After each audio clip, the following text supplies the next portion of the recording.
নমস্কার বন্ধুরা, হিরাস কিচেনে আপনাদের সকলকে অনেক অনেক স্বাগত জানিয়ে আজকে আবার একটা নতুন ভিডিও নিয়ে চলে আসলাম। রেসিপিটা দেখে আপনারা বুঝতে পারছেন এটা কি।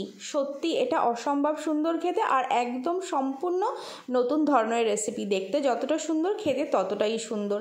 বলুন তো এটা কি?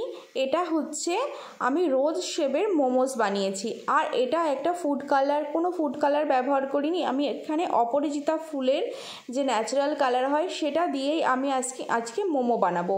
তাও আবার ডিজাইনটা একদম ইউনিক, রোজ শেপের বানাবো। আপনারাও খুবই সহজে কিভাবে এই মোমোটা বানাতে পারেন আর বাড়ির প্রত্যেকে খুশি করে দিতে পারেন সেটাই আপনাদের সঙ্গে সহজভাবে শেয়ার করব আমি। চলুন তাহলে বকবক না করে ভিডিও শুরু করি। অপরাজিতা ফুল তো নর্মালি বাজারে কিংবা আমাদের প্রত্যেকের বাড়িতেই পাওয়া যায়। সেটাকে পরিষ্কার করে ধুয়ে গরম জলে একটু ফুটিয়ে নেব। দেখুন কত সুন্দর ন্যাচারাল কালারটা বেরিয়ে গেছে।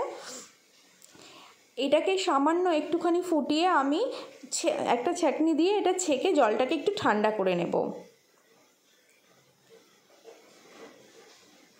কালারটা দেখতেই পারছেন কত সুন্দর এসেছে।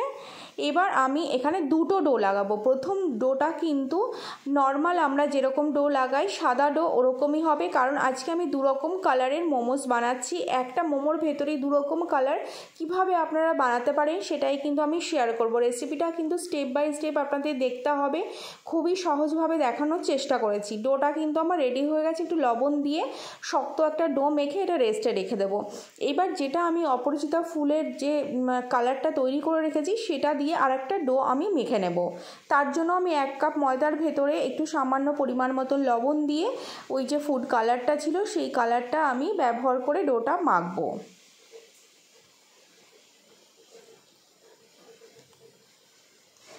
মোমোজের ডো সবসময় কিন্তু একটু শক্ত মাখার চেষ্টা করবেন, তাহলে কিন্তু মোমোর শেপটা দিতে খুবই ভালো হয়। দেখুন এই ডোটাও আমি মেখে নিয়েছি। আর মোমোর চাটনিটা আমি দেখালাম না, মোমোর জ্যান্ত মোমোর চাটনি হয়, এটা আমার আগের ভিডিওতে দেওয়া আছে, আপনারা অবশ্যই গিয়ে দেখে নিতে পারেন। তার জন্য 300 গ্রাম আমি এখানে চিকেন নিয়ে নিয়েছি, 1 ইঞ্চি আদা আর 8 থেকে 10 কোয়া রসুনকে ছোট ছোট করে কেটে আমি একটা ব্লেন্ডারে দিয়ে দিলাম। এটা হালকা আমি একটু পেস্ট করে নেব। এটা খুব মিহি পেস্ট করবেন না, একটু হালকা দানা দানা থাকলে খেতে কিন্তু ভালো লাগে।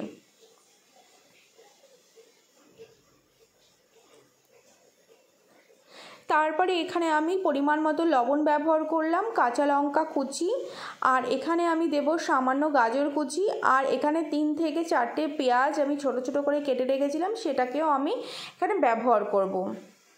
সমস্ত উপকরণগুলোকে কিন্তু একটু ছোট ছোট করে কাটার চেষ্টা করবেন, নাহলে কিন্তু মোমোস অনেক সময় ফেটে যায়। অর্ধেকটা লেবুর রস দিয়ে দিলাম আর 1 চামচ সয়া সস দিলাম। তারপরে এই সমস্ত উপকরণগুলোকে খুব সুন্দর করে হাতের সাহায্যে আমি মেখে নেব। তারপরে আমি যে দুটো কালারের ডো রেখেছিলাম তার মধ্যে থেকে সাদা ডোটাকে আমি এরকম লম্বা সাপের মতনই বলতে পারেন, একটু মজা করলাম, কিছু মনে করবেন না, খাওয়ার জিনিস নিয়ে একটু লম্বা ঠিক এরকমভাবে একটা শেপ দিয়ে ওটাকে রেখে দেবো। আর যে নীলকণ্ঠ ফুলের যে ডোটা ছিল সেটাকে একটু লম্বা আকার করে এইভাবে বেলে নেব আমি। এই স্টেপটা অবশ্যই আপনারা দেখুন, তাহলে একটা মোমোর ভেতরে দুটো কালার কিভাবে অ্যাড করবেন আপনারা কিন্তু সহজে বুঝতে পারবেন। তারপরে আমি ডোটার এক সাইড হালকা একটু জল দিয়ে ব্রাশ করে নিচ্ছি। তারপরে সাদা ডোটাকে আমি কিন্তু ওপরে রেখে দিলাম, সাদা ডোটার ওপরটা দিয়েও কিন্তু একটু জল লাগিয়ে দিলাম। তারপরে এরকমভাবে রোলটা আমি করে নেব।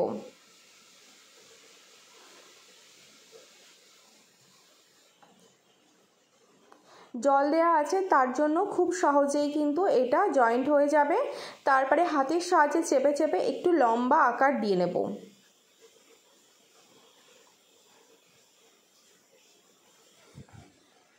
আপনারা দেখতেই পাচ্ছেন কতটা সহজ। তারপরে চাকুর সাহায্যে যেরকম আমরা মোমো বানাবো সেরকম সাইজের কিন্তু করে কেটে নিতে হবে। আর একটা লেচি থেকে কিন্তু দুটো করে মোমো হবে, সেটাও কিভাবে হবে সেটাও আমি অবশ্যই দেখাবো, আপনারা দেখতে থাকুন।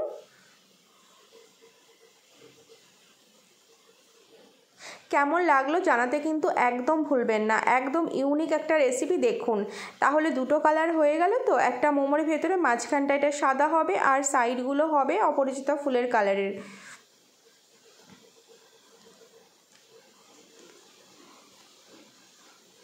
আর আমার চ্যানেলে এর আগে নর্মাল আমরা যেরকম মোমো খাই সেই মোমোর রেসিপিও আছে, আপনারা যদি দেখতে চান অবশ্যই গিয়ে দেখে আসতে পারেন। আর আমার চ্যানেলে যারা নতুন বন্ধু তারা অবশ্যই আমার চ্যানেলটিকে সাবস্ক্রাইব করে দেবেন, পাশে থাকা বেল বাটনটি কিন্তু অবশ্যই প্রেস করবেন, তাহলে যখনই আমি কোনো ভিডিও পোস্ট করব আপনাদের কাছে কিন্তু খুবই সহজে নোটিফিকেশান পৌঁছে যাবে। তারপরে আমি একটা লেচি নিয়ে একটু ময়দা দিয়ে পাতলা করে কিন্তু বেলে নেব। এই প্রসেসটা কিন্তু অবশ্যই ফলো করতে হবে। তারপরে মাঝখান দিয়ে চাকু দিয়ে আমি লম্বি করে কেটে নিচ্ছি।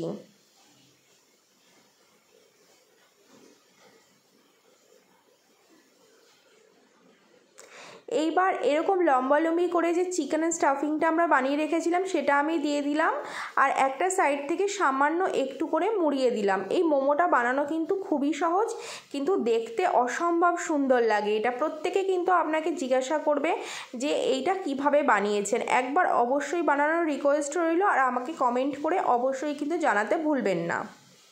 দেখতেই পেলেন কতটা সহজ মোমোটা বানানো, একদম রোজের মতো লাগছে। একটু সাইড দিয়ে একটু এরকমভাবে করে দেবেন, তাহলে পুরো সম্পূর্ণ গোলাপ ফুলের পাপড়িটা ভালো বোঝা যাবে।